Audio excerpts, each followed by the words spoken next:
Hey guys, welcome back to another quick tutorial video of Tech It Simple.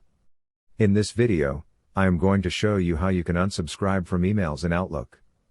So, without any further ado, let's dive right into this exciting video. In order to do that, just simply open your Outlook application on your computer. Now, after opening the Outlook application, you will see this gear icon here. Click on that gear icon and go to Settings. Now, after coming to Settings, just select the Mail option here. From there, you will get the option of Subscription. At last, just simply click on the Subscription option, and you will see all of the current subscriptions here. You just simply have to choose the options that you want to unsubscribe from. You will get this button to unsubscribe in each and every mail that you want to unsubscribe from.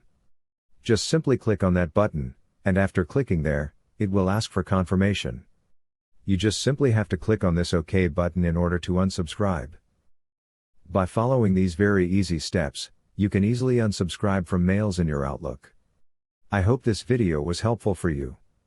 If yes, don't forget to like, share, and subscribe to the channel to never miss another update. Thank you for watching the video.